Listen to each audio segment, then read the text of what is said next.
I heard you say the word rape culture, Mm-hmm. and there is so much toxicity in our culture in regards to this because of the way it gets treated and who gets in trouble and who doesn't, right? And it's just a travesty that women aren't given more credibility and believability in their their their experiences, right? So I think it's really important that, for all those gentlemen out there, it comes down to just being honest and full of integrity and taking the other person's needs ahead of your own. The following podcast is for informational purposes only and does not constitute legal, medical, or any type of professional advice. While we strive to provide accurate and up-to-date information, laws and regulations surrounding sexuality, relationships, and consent can vary by location and are subject to change. If you have specific legal or medical concerns, we strongly recommend consulting with a licensed professional in your jurisdiction. Listener discretion is advised, as this podcast may discuss adult themes and sensitive topics. By continuing to listen, you confirm that you are 18 years or older. Welcome to the Siren of Freedom Podcast, sounding the alarm by bringing clarity and freedom to the realm of sexuality. Our aim is to give others a place to share their stories and release themselves from the weight of shame and guilt.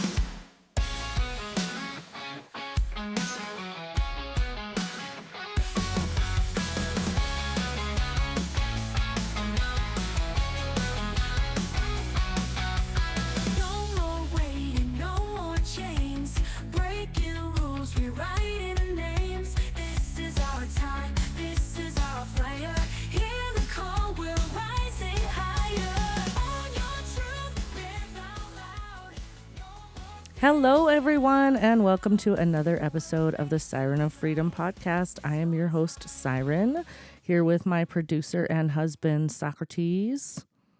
What's up, y'all? What's good? And tonight we have a couple on. They are Jamie and Marla, and I forgot the name of your coaching business, so forgive me there. But they are, tell me the name of it. Bring back intimacy. Bring back intimacy. I love it.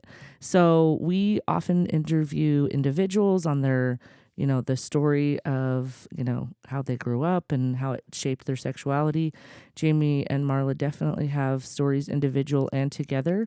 And so we're just going to let them share together and separately on how they arrived to this business where they help couples to bring back intimacy. Welcome, guys.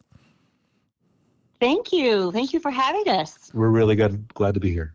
We're excited to hear what you guys have to say. We've heard good things about you from different individuals that have used you. And so tell us a little bit about you as a couple, your backgrounds. Just let's get into it. Well, us as a couple, we have been together for 38 and a half, almost 39 years in January, and married for 37 of those. And back in 1995, we were trained as coaches and facilitators for a domestic violence program, which it was court-mandated couples.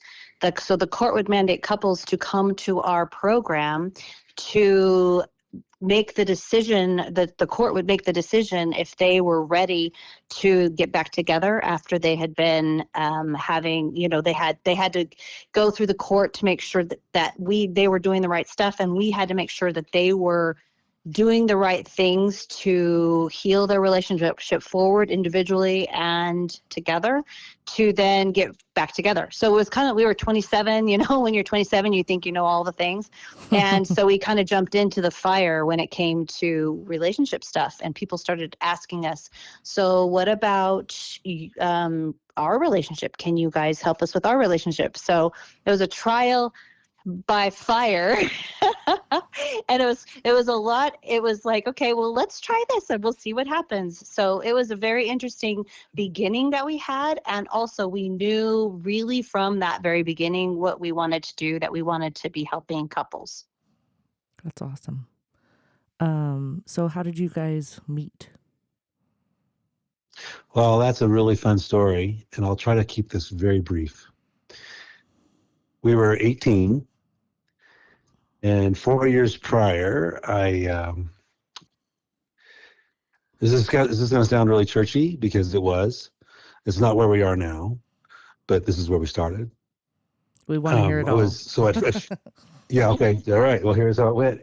At 14, I sat in that church. I think I was hungover actually, and I prayed for a good Christian girl. And then 4 years later, they asked me to do the benediction, and I didn't even really know what the benediction was exactly. I knew it was a prayer, but I had to sit up front and face the congregation for 90 minutes while the pastor talked, and then it was my turn. And the whole time, I'm looking at the audience, and there's this giant stained glass behind me of Jesus, and the stained glass light was shining on Marla in the pew, and I'd never seen her before. But the people she was with, I figured I would never get to meet her because I had never really hung out with them that much. I got up to pray, and I knew it was a prayer. I guess I had the idea it was a prayer, but I had no idea what a benediction really meant. And so I start with, "Dear God," and I totally freeze. And I'm frozen, and it's a long time, and people are peeking, and people are getting nervous and fidgety in their seats. And I look over at the organist, and she starts to play the organ. And finally, I just said, "Amen," and ran off the stage. And I was like, oh my God, he is gorgeous. Who is this really cute guy? And so my girlfriend that I was sitting with, she was like, I was like, I don't care. That was the best prayer I'd ever heard. Dear God, amen. I thought he was going to say something like, "You have answered my prayer, dear Lord, and the beautiful woman with the light shining on it is the prayer I prayed when I was 14. Hallelujah." Can I get her number? Amen. Amen. Amen and amen. Oh, my goodness. Yes. So we saw each other. I thought he was cute. No, I didn't think we'd meet him, but I was like, oh, I could be. And my girlfriend was like, let's go talk to him. Well, he had this other girl giving him a gift. So I was like, whatever. I'm not going to get in the way of that business. And here I am, 18. I'm like not serious about, I'm like, cute guys, awesome. But other than that, I'm not ready to get married or anything. So then later on in the evening, our mutual friends, they had a pizza and movie party, a little tiny party, and they invited Jamie over, and we really hit it off, and we talked, and we made out a little bit too, all night. Not without shame at the time, right? But Right. People are like, "Wow, you're really fast." I was like, you got to seize the day, and so it's just making out. People, chill out. Jeez, I know, seriously. Well, it's a big. Well, we'll get into it. Yeah. And Well, so it's like the Taylor Swift song, "I should have kissed him anyway." yeah. Those are missed opportunities if you don't make out that night. I mean, come on. Yeah. I've done a lot more than make out, so I don't feel any guilt or shame on a little kissing. So. I love it. Well, the truth is that if I were able to put my brain into that 18-year-old, it would have been totally different that night. And the purity thing was purity culture was a huge part of both of our experience. But Jamie was a player, he was a bad boy, and I really liked the bad boys, and so we really did hit it off. We were in 2 different states. He came to see me in Arizona. I went to see him in California. Back and forth. We got engaged. We were 8 months later, and then 10 months later we were married. So 18 months later we were married. So did you guys, then were you waiting to have sex till you got married? Is that why everything moved quickly, or? That's a really good question. It was really more about our schooling. And so both of us being done with our sophomore years of college, that was kind of like, okay, at the end of that, we'll get married. And transitioned into Jamie went to occupational therapy school, and I put him through school. Yes, For me, no. For Jamie, he was he was already out there doing all the things. I think an important part of this story got skipped, though, one that we don't usually tell. It's, a little extra and it's part of the struggle. But yeah, so we got together that night. Marla flew back to Arizona. She flew back again. No, I went to visit her over President's Weekend, which happened to be Valentine's Day, as usually is. And we drove to Tucson with some friends and stayed, at their house. And we got close to, we made out and got, kind of close to more. But then we kind of waited, and then Marla came out to visit, and it's kind of an interesting part of the story. She comes out. It's a special occasion. She flew from Arizona to LA. I pick her up. I took her to the Griffith Bar. Well, I went to Clock's Restaurant, which is I had heard it was a famous restaurant. It was. Unfortunately, it now catered to 80-year-olds. So we had a dinner of creamed spinach and whatever mashed steak they had, I think. And then I took her to Griffith Park Observatory to watch Laserium, and afterwards I took her out on the balcony and spun her around, and she had all the lights of Los Angeles in her eyes, and she beamed them onto me with this amazing love in her eyes, and just she loved me. And so what do you think I said? I don't know. Yeah. The 12-year-old boy in me wants to say something, but then the romantic part of me wants to say something else. So I just want to hear what you actually said. I said kind of like this. I'm not ready for a relationship. Oh boy. Yeah, he did. He did say that, and I was like, so this was 1987. I did not have a cell phone, and Uber was not a thing. And if had those things been a thing, I would have been like, I'm out of here, because I said, well, what's the point? Why am I even here?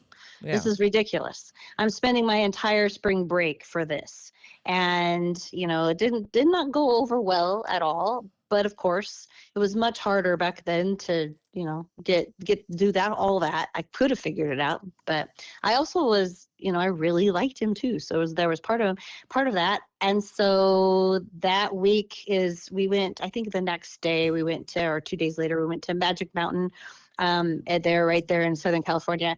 And we had so much fun. And he decided that he did love me, and, it was a whole thing. And then we had sex, and it wasn't, we were just making out, right? And I was like, we're just making out, and we got naked, and Jamie's like, can't get naked without having sex afterwards. We had sex, and I was like, I told you I wanted to wait, right? This whole thing.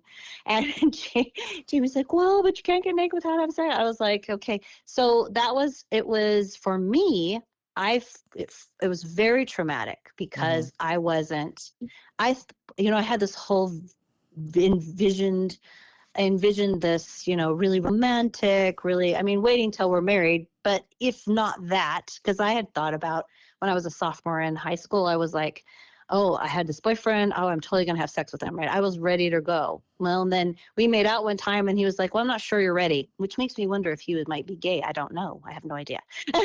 Or he just could be well, a proper gentleman.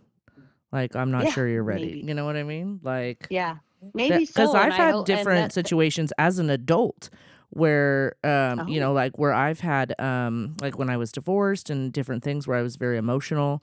And the guy said, listen, I would love nothing better than to take your clothes off and, make love to you tonight. But I feel that in the emotional state of being that you're in, that we should just talk further and then, explore that, because I don't want to take advantage of the emotions that you're having right now.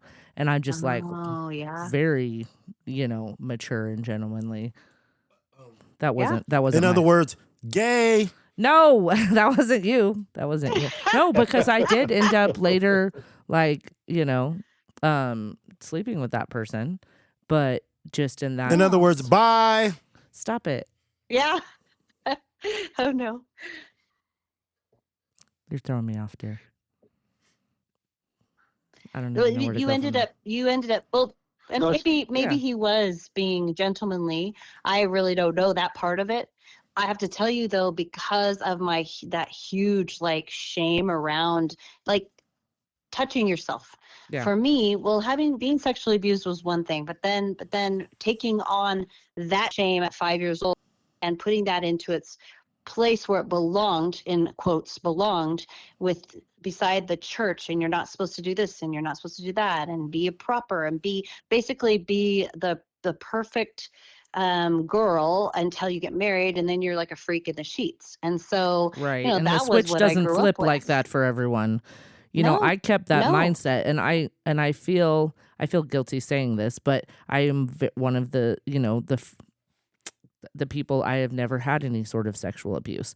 So I was always able to keep that portal Yeah. open in my mind Yeah. all through adolescence. I felt guilt and shame for doing things that the church said not to do, but I Yeah. didn't have a skewed version of like, I knew people who had been abused, my friends had been abused, but I never experienced anything.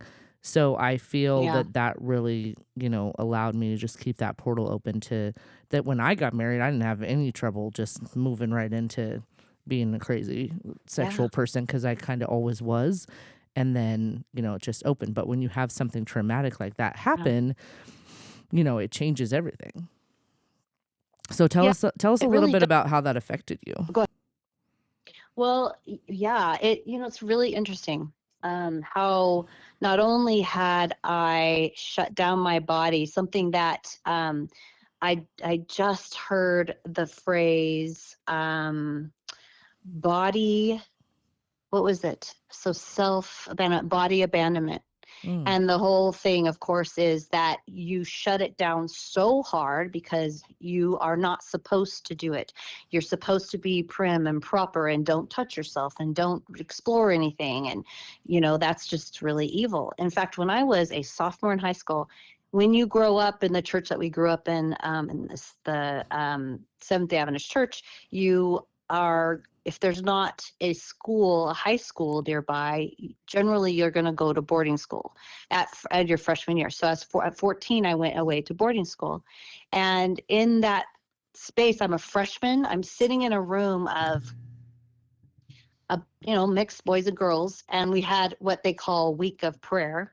And all these speakers come, and it's a big deal thing. And one of the speakers talked to the group, boys and girls, 14 to 18 years old, about how bad oral sex was and that you were going to go to hell. And I already thought, not hell, because Adventists don't believe in hell per se, but you're going to die and die forever. And I was already thinking that way about myself, because being 5 years old and being sexually abused was a very, at 5, when I looked at our daughters, I thought, at 5 years old, I thought, I can't even imagine our daughters having to deal with what the shame that just crushing to me. If I heard adults talking about sex or anything like that, I just had this rush of horror that I was just this horrible human being. That, with shame, it's not I did something wrong. And even in that case, I wouldn't say I did something wrong because it was put upon me.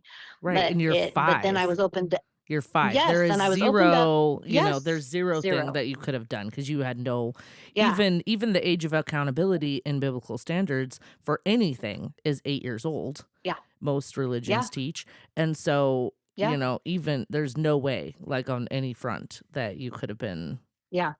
yeah. No, And anybody not would at say all. so. And Yeah. yeah, I know. Well, it's the whole, well, what did you do kind of a thing. And then nobody ever asked me that question, but it's the thinking The rape around culture. me my Yeah. whole life. Yeah, totally. But that's And rape culture. so, yeah, I know. So from 5 to 6 years old, I was sexually abused. And then I had I just constantly told myself how horrible I was, and I better be a good girl. So perfectionism, man, woo, and approval addiction. Those became like my cross to bear. Like, I better make sure that I am good. I better make sure that I am happy and happy-go-lucky and funny and all the things. And at 8 years old, I remember my mom was praying with me one night before bed. Not sure why was hitting me at the time, but 8 years old, I started sobbing. My mom said, "What's wrong?" Probably the guilt and shame got a hold of me, and I just told her what had happened. And I'm fortunate because my mom said, "I'm so sorry that happened to you," but that was as far as it went. There was no in the 80s, there was no accountability for the person or anything like that. So, but the message to me was very clear. Oh, that's terrible that happened. We just go on now. Mm-hmm. And so I had shut down already my body so hard because, I had feelings. I could, at first I was oh, I feel something down there. Oh, well, that's interesting. Well, sometimes, and I would kind of explore that. And then I was like, no, I'm a horrible person. I can't do that. And so my body literally shut that down so hard that I was kind of in this kind of denial space of even what had happened. Because when we went to get trained at 27 for the domestic violence program I was talking about, we in the middle of that training, so I went altruistically because I was going to help other people. Right. Because my family was perfect. Huh. And you didn't realize Jamie you're the went, one that needed help too. yes, In yes. another way. And Jamie, I was helping. Yes, and I was so happy Jamie was going to be there with me because his family was clearly dysfunctional, and that would be really good stuff, right? So we're sitting in We're this always training. looking at other people, right? How can Hey, and I was ready to volunteer for that. Yeah, my family's really dysfunctional, definitely. Okay, yeah, I need help. So we're sitting in the training and 3 days in, and we were going over Eric Erickson's lifespan and development, and he's talking about, he didn't say from the womb, but what we know with science is from the womb to 1.5 years old, you're deciding, can I trust my environment?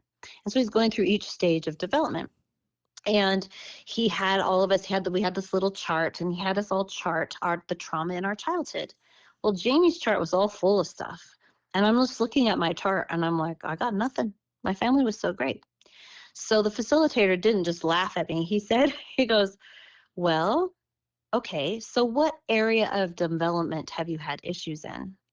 And I looked at the chart and I looked at between 5 and 8 years old. At 5 years old, you're learning about can you be autonomous? Do you have shame around yourself? So 5 years old, is there shame or are you feeling confident? That's basically kind of the idea. And then up to 8 years old, that's in the range of inferiority versus industry. So and so you're learning, who am I? Am I able to stand in my confidence and truly feel value and worth? And I realized between 5 and 8 years old, I felt incredibly inferior, insecure. I had to get, good grades and do all the things. I was a gymnast, I was a musician, all these things, right? I had to do everything perfectly. And I looked at that chart and I was like, oh, between 5 and 8 years old. And he said, what was going on in your life? And I'm like, I don't know, really nothing. And he said, well, think about it. And it just hit me. And I said, oh, and I told the story. And I was sexually abused at 5. And he again did not laugh or scoff or say, what's wrong with you? He said, wow, that was really traumatic. Mm-hmm. And it was just like hit me like a ton of bricks. And it also hit me very, very, very, just a tiny little tip of the iceberg of, well, I wonder if that's why Jamie and I have had such issues around sex, because he always wanted more. We had sex all the time. First 12 years of our marriage, we had sex at least once a day, if not more. But I was completely unsatisfied. I just thought sex was dumb because I was completely shut down. I literally had no feeling in that area because my brain told my body to stop it. Yeah. And how horrific is that? I think of myself then, and I think, man, I wish I could just go back there and say, just be open, be connected to yourself, explore yourself. And it's not bad, it's not wrong, you're not a bad person. There's no shame in that game. But it was, even in marriage, right? Getting married and then feeling shame because what's wrong with me? I think sex is stupid. Like, why do people love it so much? This is ridiculous. Well, and I think that's why it's like, even before I was married, I just heard all this negativity from women, but then all this like, oh, we want it so bad, from men. Yep. So I was just like so confused, because I always Mm-hmm. thought, oh, this, I didn't really know all about it. But my dad, when he talked to me about it, presented it as a positive thing, a very monogamous approach. He's like, we're not animals. Yeah. We choose a partner, and that. So he only had one Mm-hmm. viewpoint on that, but but he just presented it as positive, a positive thing for husbands and wives to enjoy together, that God designed and made our bodies to enjoy. And, it was a very positive talk, when that happened. Yeah.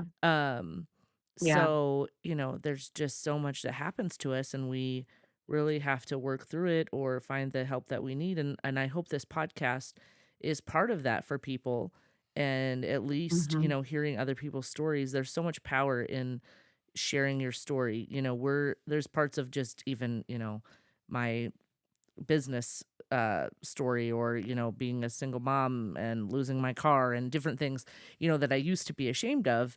And same with Yeah. people with sexuality. It's like, but there's so much power in just letting people know, hey, I've been through this, I've been sexually abused, or I've felt ashamed, or I've been under the purity culture, and here's how Yeah. I got free. And I think that just really helps, first of all, for people to know that they're not alone. Yeah. So that's really, my goal through all this, is just to make a community of people who know that they're not alone. Because it's like, maybe we can connect people with you guys, and for what you guys are able to help and facilitate and teach them, and just whatever pathway that people need, so that they can gain their sexual freedom in whatever way that they're choosing for themselves. So Yeah. so tell us a little bit more then, Love it. how you kind of overcame that, and then you guys, got into the work that you do, and Mhm. yeah, from there. Yeah. Yeah. Truly, it wasn't like a night and day type of, oh, there's a light bulb. Ooh, I had a lot of light bulbs along the way. But Mm-hmm. Jamie and I, we went through, in 99, we went through infidelity in our relationship. And that, of course, struck me right in that core of, I'm not enough. I'm not pretty enough, smart enough. Obviously, I'm not sexy enough. All the things that go through the head for, if you've been cheated on. And the truth of the matter is that cheating is not about the person that gets cheated on. Mm-hmm. Certainly there are situations where maybe there is a sexless relationship and there's a lot of hurt around that topic, and maybe there's all sorts of things that can be a catalyst for disconnect. In our relationship, it was even more shocking because we were so close and so much in love. I mean, we were like best friends and lovers and having sex all the time. And so it was just a shocking thing for me. And that was really, for me, that space of, okay, I need to really be introspective and find my value and worth no matter what happens in my relationship with Jamie. I'm choosing to work on me and also us, because I'm willing to do whatever it takes to see where this goes. And also, I don't know what my decision will be in that space. But I got to work on me because I got to figure this out. So reading tons of books, and we had Jamie actually checked himself into rehab, not for chemical reasons, but for the sexual relational reasons. And he can talk more about that on his side.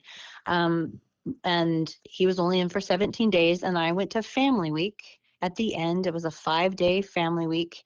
And it was really very profound for me. I had been reading some books while Jamie was in rehab. And I had come to this place of, wow, I think I have some control issues for one.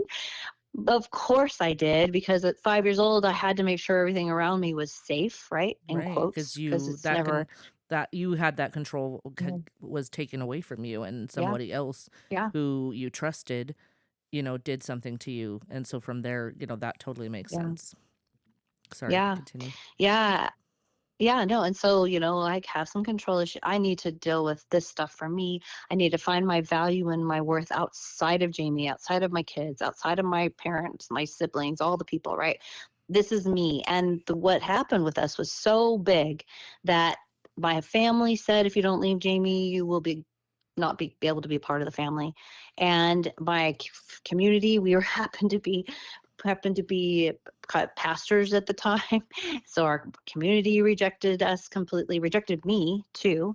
It was just an entire, I was alone. I was completely alone in the world, it felt like.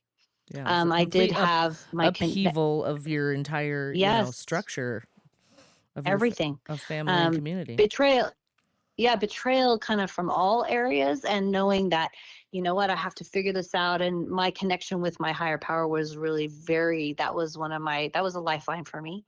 And I knew that it was going to be okay no matter what. If Jamie decided that this wasn't, being married wasn't what he wanted, that would be his decision, and it would be heartbreaking and heart crushing. And I would also be okay.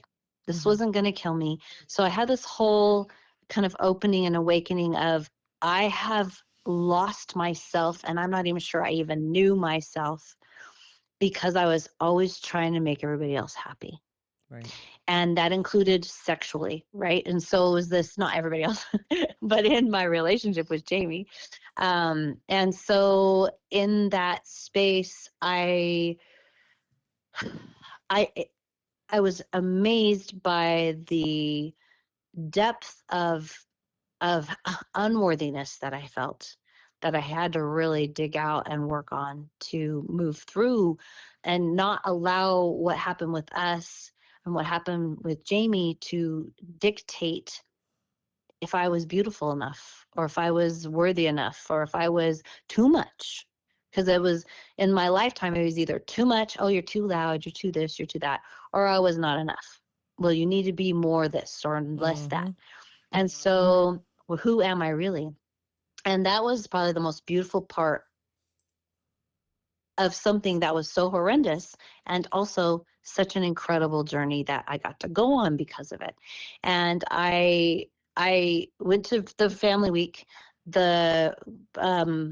The head of the family week program, his name was Russ Warner, and he didn't generally do any of the counseling of the people himself. So this was not just couples.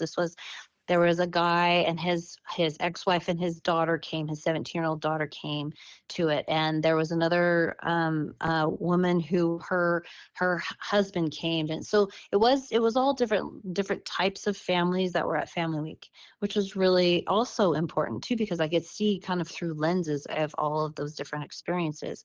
And Russ just kind of took us under his wing, and he worked with us individually, which was unheard of. He was a redhead, and me being a redhead, he was like, he said later, he's like, well, I just, I wanted to help you guys, and because you guys were just such a great couple and all these things. So he's just hilarious. He actually, we don't know this officially because he can't tell us officially. He's still our mentor to this day. He's in his late 70s, but he worked so Jamie went to Cottonwood Day in Tucson, and they have one over in London as well. And he worked with Queen. He worked with, he's good friends with Queen. And we were like, oh, so how are you good friends with Queen, the band? And he said, well, and we're like, oh, did you know Freddie Mercury? And he's like, I cannot confirm nor deny.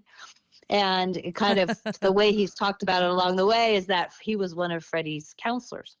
So we're like, well, look at this fancy pants stuff. It was just, we love Queen, so there's that too. But but he just really, he made sure that we were set up when Jamie got out of rehab, that we had a counselor that he recommended. So we went to counseling 2 times a week for 2 hours each time. We went to something called Recovering Couples Anonymous, and we learned some of the tools that we teach. One of them is called Check-In. We learned that there, and it was just a life-changing tool for us. And it was our counselor at about 3 weeks in. She said, "Well, you guys have done everything that I have." So she pulls a book off the shelf and she's like, "Well, here, do these exercises. Go home and do these exercises." So we took all these things and said, wait, there's so many people that are going through what we went through and other things too, that they could really use these tools that we've been learning. And that was before everything happened. We went to, we learned the tools that we taught for our 22-week class for the domestic violence program. And we learned the stuff there about feeling language and all these things, and then with rehab and all this stuff. So that, as we pulled all those pieces together, what we do now, and we continue to do that as we read books or we learn things along the way. Yeah, you just keep adding to your curriculum. Yeah, that's great. Yep. And so our curriculum came from that place of, and the knowing that no matter what, if you both are choosing to stay together and you both are actually part of this is that you're both actually willing to work on the emotional and the physical and the sexual and all the pieces of intimacy in the relationship, anything is possible. And what we've come up with recently in the last probably year and a half is we talk about intimacy is not just sex. Intimacy is not just emotion. There are 8 different intimacies that include those, but also include like conflict. How do you manage your conflict? And that's an intimacy when you are able to manage conflict well together and not drop into the triggers and all of that. That changes how you continue to connect. And we say this to everybody, our clients and whoever wants to know, but we say that that sex can not just be great in your relationship forever, but you can keep growing it and growing it. And Jamie and I have seen it. We have yet to find the end of that growth, because we don't believe it'll ever end as long as you are doing the right things and you're, working on the oxytocin, the connection chemical, and all those pieces. The sex itself can just get better and better and better and better. And holy shit! Oh, I'm sorry. No, you can say whatever you want. If I had known, okay. Yeah, someone was like, yeah, I'm like, you can say it, whatever. If we had known this, Jamie and I, this is how silly we are sometimes. We're like, good God, can you imagine if we could go back and tell our 12-year-olds and then figure out how to meet each other and do this then and grow it from there? Where we'd be now, we might be dead because it's so great. But it did not start that way. It was definitely trial by error, mostly error. Yeah, truly. And we both firmly believe that, it just keeps getting better. And we've been together for 38 years. So I think it's worth working on. And it doesn't have to be super complicated. People make a big mess of it by not talking about it. Right. So what are some things that you would recommend? Well, go ahead. You said you have a pathway in your mind. Go for it. And then I'll ask questions. But it might be a little lengthy because I want to go back to the conversation at 18. Yeah, go for it. You're good? Okay. Well, and then it has to go back a little further. So I wanted to touch on the, pressing boundaries and consent. And the bottom line on it is just being a good human being. The problem with that, of course, is who taught you how to be a good human being? And I heard you say the word rape culture. Mm-hmm. And there is so much toxicity in our culture in regards to this because of the way it gets treated and who gets in trouble and who doesn't, right? And it's just a travesty that women aren't given more credibility and believability in their experiences, right? So I think it's really important that, for all those gentlemen out there, it comes down to just being honest and full of integrity and taking the other person's needs ahead of your own. Mm-hmm. And I don't think you're even really a man until you can learn how to do that. Well, and Socrates, you want to touch on that with that? Like what he just said of putting the woman's needs first and like your take on that? Because I like to hear how you approach that. Yeah, sure. So so my philosophy is kind of esoteric, I guess, but I believe a woman is the prize, period, point blank. I use the example that, of the Avengers. I love the Avengers, right? And if you see the series of that Avengers, each, starting with Iron Man, I think. I think it started before that. Don't look at me. I don't know. Yeah. Anyway, each movie, there was a stone, yeah, right? An infinity stone. And the quest was the bad guy's trying to get it, and the good guy has it, or it's lost. And whenever the good guy had it, it was 3 things that we talk about a man should provide. It was protected, right? What do you do with a prize, right? If you have a prize and it's not under lock and key or some kind of security, is it that much of a prize, right? It was provided for. Well, how do you provide for a trophy? You dust it, you keep it in the temperature it needs to be, you maintain it if it's old, right? And it was pleased. How do you please it? Well, you take care of it, right? Or you provide for it by creating and paying for the facility, paying for the security, right? That doesn't mean a man couldn't be a prize to his woman in the sense that if you're providing, protecting, pleasing, and leading, then you're highly sought after as a man and your wife loves you for it. So that's the foundation of it. So if you, I think the reason why you should put a woman first is a woman and this is just a metaphor, but a woman is like the ground. If you're going to plant a seed into it, and you put an apple seed in there and you do what you need to do to take care of it, it's going to give you years and years and years of apples. And you can take that one seed and over 50 years, just one tree, and end up being a very wealthy farmer from an apple orchard. That's how much return it is. And when you put into a woman first and you love her and lead her and provide and protect, she explodes on you with love, affection, sex, passion, advice. And so I think you should put a woman first, like you should put seeds before you put trying to eat an apple first. Like people say, give a woman a house, she'll give you a home, right? What's 10 times more better than a house? A home that you have memories in and grew up in, right? You give a woman a seed, she gives you a life, right? So it's profound, really, truly. It's a fantastic illustration. Yeah. So my opinion is, and people don't hate the whole happy wife, happy life. Oh, no, it's happy spouse, happy house. We're equals. No, it's not. No. Yeah. You know why? No. I believe men are made and trained to suffer for reasons to protect.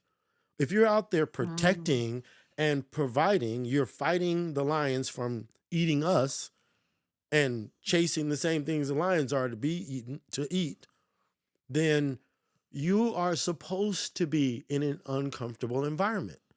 When the females are in gathering and taking care of their children, that's supposed to be a comfortable environment.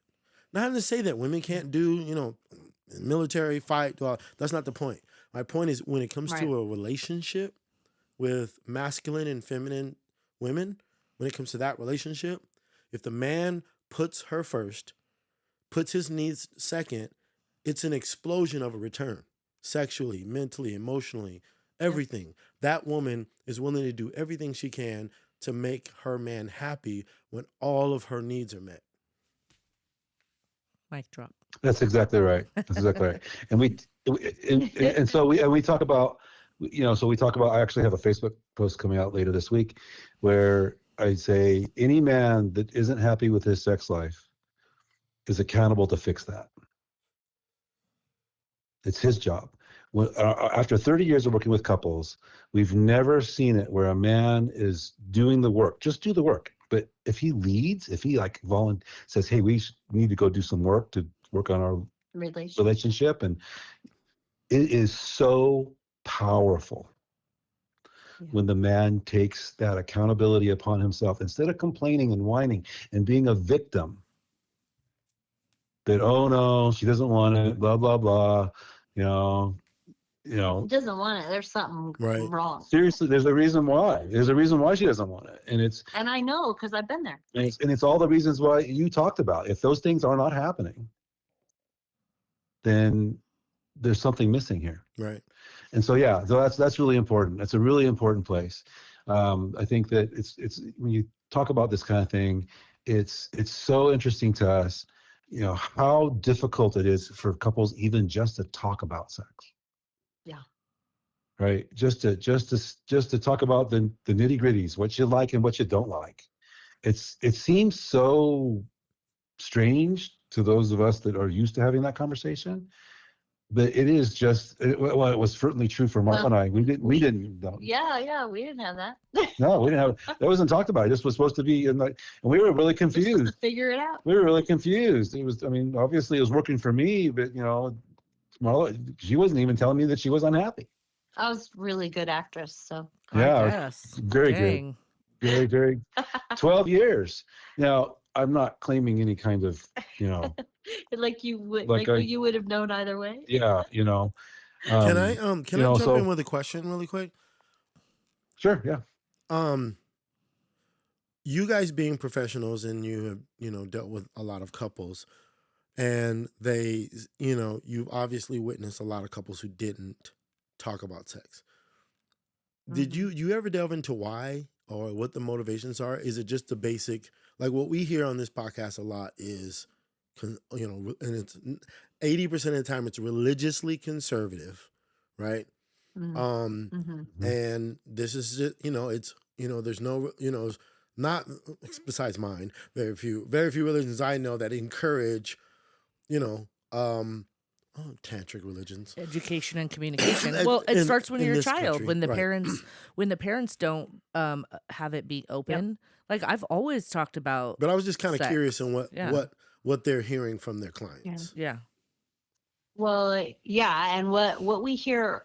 Well, I mean, there is the religious piece that we've heard a little bit, but more of it when we start talking about it.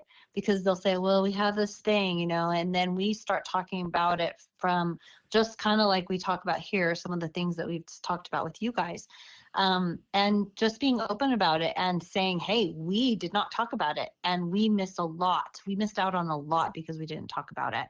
And even just the conversation of even just bringing it up. And the main thing, the very most, I think, poignant piece is that there is so much fear of rejection and shame around. So for usually this is the case. It isn't not always this case. We have some couples where like Siren, like for you, where you're all about it. You're happy. You're like your accelerator is already on, whereas other women, their brakes are on. Right. And some people are in the middle somewhere. So the women that have their brakes on, they won't even, and this happened with Jamie and I would even not touch him. And touch is one of Jamie's big things. He's a huge kinesthetic. I wouldn't touch him in certain ways because I didn't want him to think that I wanted to have sex. Even though we had sex all the time, I figured it was going to happen anyway. But if I wasn't, every time I would touch him, he would think that, okay, we're ready. We're going now. And so we have a lot of our female clients that feel that way. Like, I don't want to do we have our clients do a 20-second hug because it produces oxytocin. And we ask that when you do the 20-second hug, that there not be an expectation of sex when you're doing it. It doesn't mean that might not follow. It just means that like in our scenario, Jamie wouldn't be hugging me for 20 seconds just to be able to then have sex with me. Right. So with eliminating the expectation and just embracing the hug and the connection and the production of oxytocin, and keep building that, so that then when you do start having a better conversation around sex, which is hopefully sooner than later, you actually have this oxytocin that's already growing between you, and the pressure has been let off by the person who is more pressurized in that space. And that just that those pieces right there. We have men who are like, I want more sex. I would like more intimacy.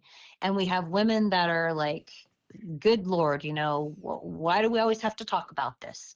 And fear of rejection. And then there's the shame around the conversation, not just because of religious reasons, but because the purity culture, you don't talk about it, right?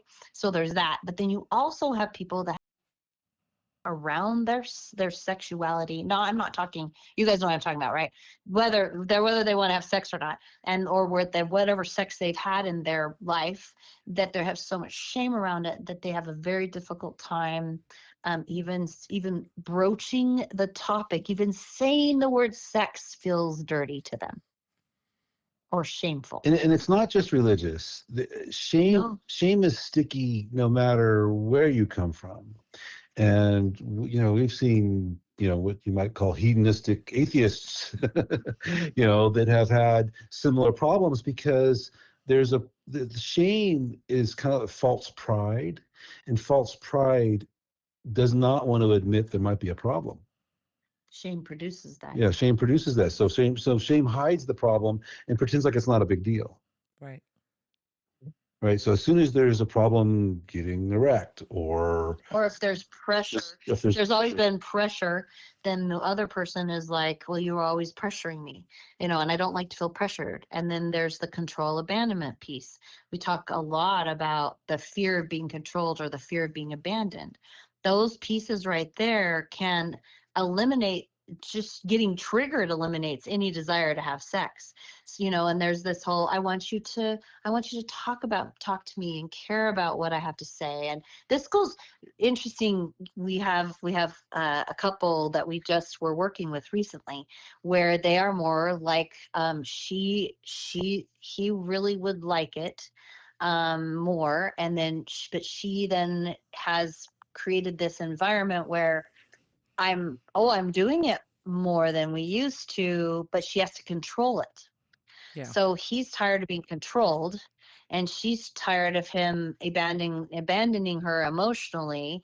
And also then the roles reverse, where he's tired of her abandoning him sexually, and then so it goes, the abandonment control issue can be a big part of it too, because you're so afraid of being controlled in that space, or being afraid of being abandoned in that space. And some people know how to talk about this in terms of attachment and styles of attachment. Right. We've always called it control and abandonment, because it does change. You can be a controller or you can be an abandoner, but you can flip on the instant and do the other thing. And in some books I've read, they call it the crazy cycle because Yes, it's just like sure. cycling through right. that. Like, I can't remember the name of the book, but it's, you're in the crazy cycle of this. And Yeah, then also, some of it comes back to, I heard a guy talking about men's need for touch. Like you just talked about, Yeah. that's, part of your husband's main love language is touch.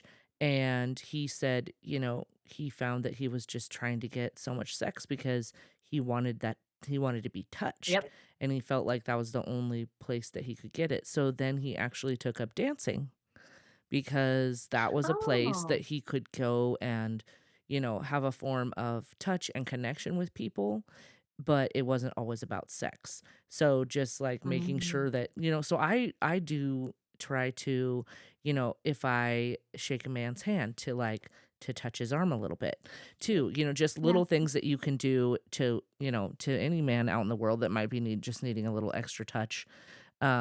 Yeah. just to provide that, because it's very common for females to, hug on each other and rub each other's back and, do all these extra touchy, things. So we're getting a lot of touch from, other women, but men don't do that because cultural, No. in our culture anyway, like in other cultures, they kiss each other on the cheek and do all these things. But in the Right. American culture, we've taken away a lot of that touch of men and then wonder why they're hypersexualized or whatever terminology that you want Yeah. to use. Well, it's like there just Yeah. needs to be a lot more, human touch, a lot more hugging, a lot more, you know. So even I was not a hugger. Yeah. Growing up, like my there was a lot of kids in my family, and so just the physical touch to go around. And so I was not a Yeah. hugger, and then later on as an adult, I just really tried to hug people more, and just find Yeah. that that's important. Even our employees and stuff like that. Someone's like, "Your guys are an HR nightmare," but we, if they want to hug, every time we see them, we try to hug them and tell them that Yeah. we love and appreciate them, just as humans, Yeah. because that's just important to that It we is. all need Yeah. that. It's It truly is. it's truly sad how isolated we can truly be. And did you know Hmm. that isolation, if you have the feeling of isolation, it's just like smoking 2 packs of cigarettes. Oh wow. Yeah. For your health. And you know how many people feel isolated from touch? Oh Oh yeah, my God. The especially numbers now, are like, So many. we don't even go out and meet people normal to, like, even like Socrates and I met online, so we're not even Yeah. going out right. and Yeah. meeting people in that Well, and where with Jamie and the I, phone's taken over.